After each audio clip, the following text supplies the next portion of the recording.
Let's first define what is FVG. So FVG, aka fair value gap, you can think of it as a series of candles. In order to have imbalance in the market, basically you need to have 3 consecutive candles to create or to form that particular imbalance. It doesn't have to be basically all 3 bullish or basically 3 bearish. It can be also bearish, bullish, things like that. We actually having one example right here. So what you're seeing here is we having one candle, then we having another one, and we have another continuation of this previous candle.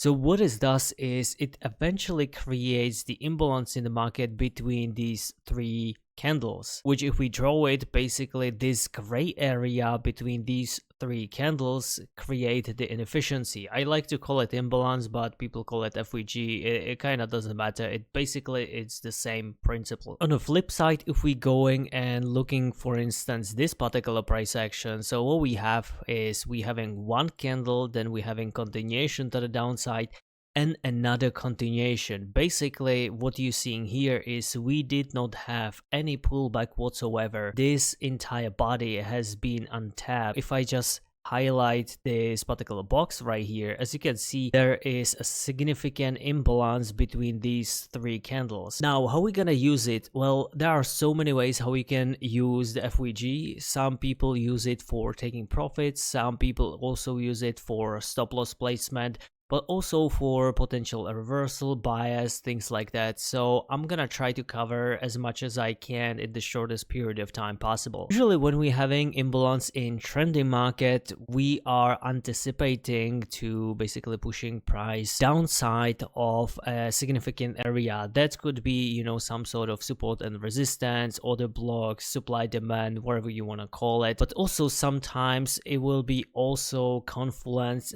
all of it combined with some particular imbalance. Maybe this particular level could act as an order block, supply demand, and as well as some break and retest. Like I said multiple times, just pick your poison, it's literally the same thing. But the fact that we having the imbalance here, it could be actually a really nice confluence to push price right here before we continue to the downside and breaking the structure once again. So shorting the market of this particular area could be one of the scenarios. Some people also, me included, also depending on the market condition, waiting for the lower time frame confirmation inside this level so I can maybe catch something like this and, you know, trim that stop loss placement a little bit to give me better risk to reward ratio. Another scenario could be, let's say we having some sweep of this particular low and we continue to the upside. So if I see the long setup that gravitates, so basically having this magnet towards this imbalance, I can actually trade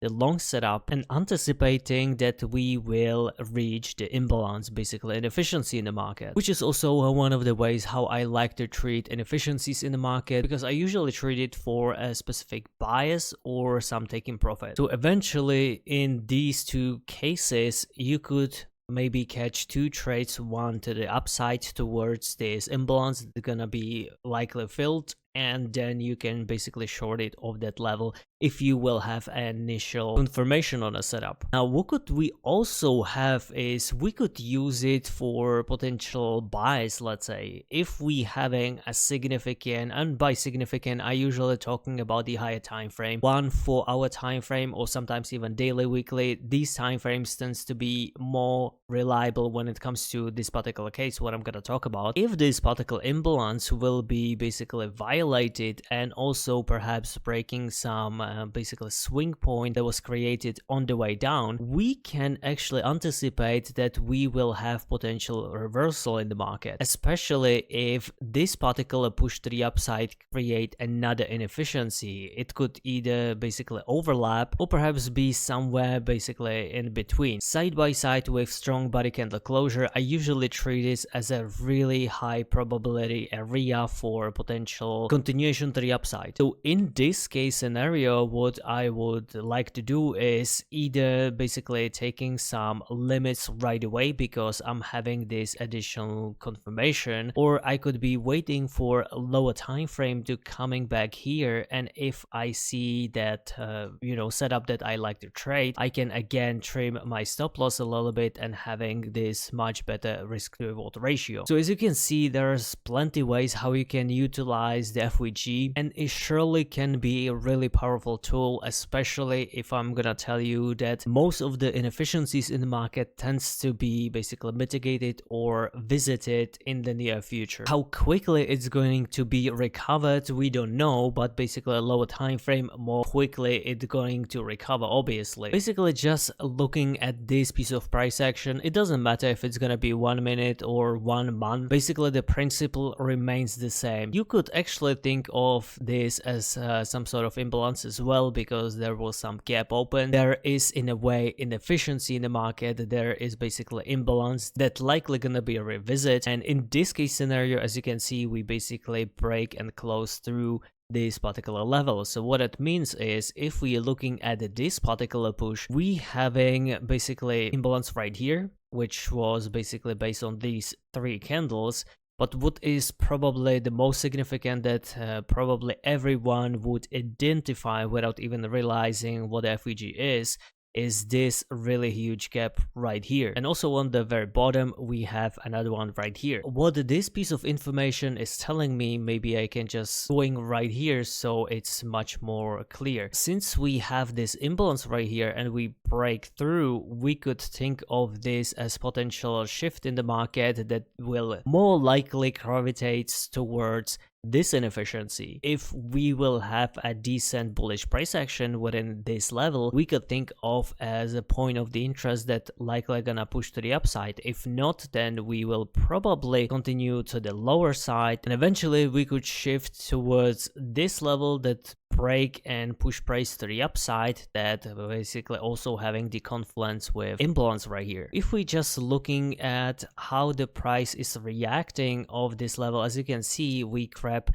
most of the imbalance right here and we having some decent pullback. If we would go on a lower time frame, we could maybe find some bullish setup of this particular level, but I don't want to go too much into the details, into the multi-time frame rabbit hole, but I guess you get a point. You could use higher time frame imbalance as your basically area or point of the interest, then you can go to the lower time frame and perhaps finding this potential reversal setup. And since we break to the downside, we can anticipate some continuation lower, especially it's going to be basically this low because continue to the downside. As you can also see, we having this imbalance that was basically the very first example, and overall this piece of price action could give you some kind of tips how to form a decent probability setup, because what we have here is we having this continuation to the downside. Basically we trending to the downside, we having this bearish inefficiency, we tap into this but we fail to push price lower, we having multiple pins across this entire level, and then we basically shift it to the upside. And as you can see here, we also breaking structure to the upside once again, but this eventual zone right here, this imbalance, we respecting this multiple times. So what it means is you could be anticipating bullish setup of this level. But this is the topic for another video. All you have to understand is that the inefficiency in the market tends to be basically filled because the market obviously seeks the liquidity but also trying to find the balance, because for one particular seller there has to be one buyer, and this entire process repeats over and over. So take your time and perhaps study how these inefficiencies in the market basically are reacting, because it can be really powerful confluence to your trading.